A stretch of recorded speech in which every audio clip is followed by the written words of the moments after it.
రంగంలో ఉద్యోగాలు సాధారణంగా రిటైర్మెంట్ అంతా కొంత పరిమిత వేతనంతో మాత్రమే లభిస్తాయి. అయితే అమెరికా ఆధారిత ఎన్విరాన్మెంట్ కంపెనీ ఒక ఉద్యోగికి 6 నెలల కొరకు $145,000 వేతనంతో పనిచేసే ఆఫర్ ఇచ్చింది.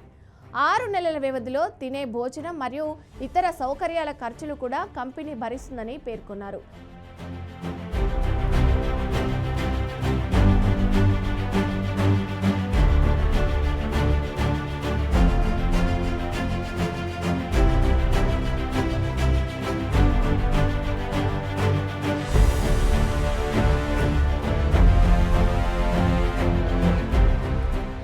ఇక విషయంలోకి వెళ్తే అంటార్కిటికా ఖండం ఎప్పుడు మంచుతో గడ్డకట్టి ఉంటుంది. అత్యల్ప ఉష్ణోగ్రతలు ఉండే ఈ ఖండంలో ఒక వేసవి కాలంలోనే అనుకూలంగా ఉంటుంది. మిగిలిన సీజన్లలో మాత్రం మంచుతోనే నిండి ఉంటుంది. అత్యంత శీతల ప్రదేశమైన అంటార్కిటా ఖండంలో ఎంత జనాభా నివసిస్తుందో తెలుసా? వాస్తవానికి మంచు ఖండంలో శాశ్వత నివాసితులు లేరు. ఈ ఖండంలో కేవలం పరిశోధన కేంద్రాలు, క్షేత్ర శిబిరాలు మాత్రమే ఉంటాయట. అవి కూడా కాలానికి అనుగుణంగా పనిచేస్తాయంట. వేసవి కాలంలో అయితే కాస్త వాతావరణం అనుకూలంగా ఉంటుంది. ఇంకాస్త వివరాలకు వెళ్తే ప్రైవేటు కంపెనీలలో ఉద్యోగాల సంగతి అందరికీ తెలిసింది. రిటైర్ అయ్యే వయసు వచ్చే వరకు పనిచేసిన ₹1,00,00,000 సంపాదించడం కష్టం. అలాంటిది కేవలం 6 నెలలు పనిచేస్తే ఏకంగా ₹1.3 కోట్ల ఇస్తామని కంపెనీ ఒక ఉద్యోగికి ఆఫర్ చేసింది. పైగా ఈ 6 నెలల కాలంలో తిండితో పాటు సర్వ సౌకర్యాలు అమర్చుతామని పేర్కొంది. అంటే 6 నెలలు రూపాయి ఖర్చు లేకుండా ఆ మొత్తం చేతికి అందుతుంది. ఇలాంటి ఆఫర్ ఇస్తే ఏ ఉద్యోగి అయినా ఎగిరి గంతేస్తాడు. 6 నెలలు కష్టపడితే ఆ తర్వాత సుఖపడవచ్చని భావిస్తాడు. అమెరికాకు చెందిన ఎన్విరాన్మెంటల్ కంపెనీలో పనిచేసే ఓ ఉద్యోగి మాత్రం ఈ ఆఫర్ను అంగీకరించాలా వద్దా అని ఆలోచిస్తున్నాడు. ఇదే విషయాన్ని సోషల్ మీడియాలో పోస్ట్ చేసి యూజర్ల సలహా కోరాడు.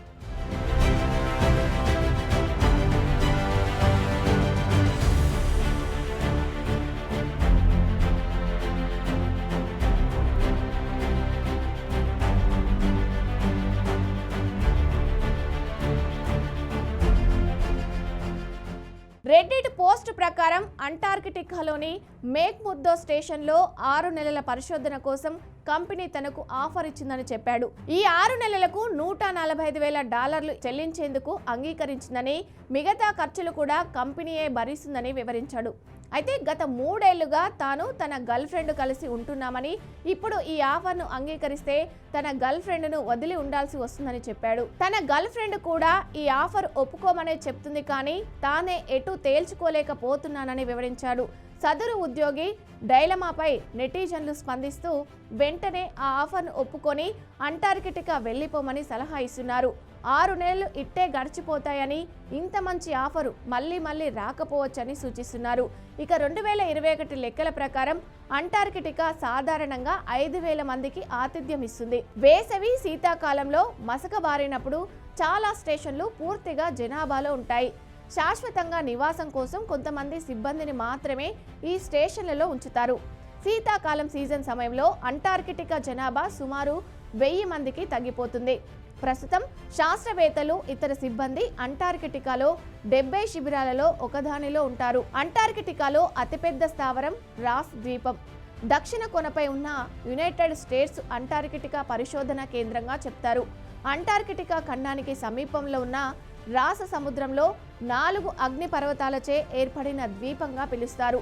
వాస్తవంగా మనుషులు నివాస యోగ్యం కాని ఈ అంటార్కిటికాలో కనీసం 11 మంది వరకు జన్మించారు. 1978లో ఒక అర్జెంటీనా స్థావరం వద్దకు ఒకరు జన్మించారు. మరో 7 చీలీ స్థావరం వద్ద మరో 3 జన్మించారు. ఎమిలియో మార్కోస్ పాల్మా 7 జనవరి 1978న జన్మించారు. అంటార్కిటికాలో జన్మించిన మొట్టమొదటి డాక్యుమెంట్ మానవుడు కూడా ఇతడే. అప్పుడు 7 నెలల గర్భవతిగా ఉన్న అతని తల్లి ఎస్పరాంజా బేస్కు విమానంలో పంపారు. అతని తండ్రి బేస్ వద్ద అంటార్కిటికా ఆర్మీ డిటార్మెంట్ అధిపతిగా పనిచేశారు. అర్జెంటీనా ఖండంలో 13 స్థావరాలను తెరిచారు.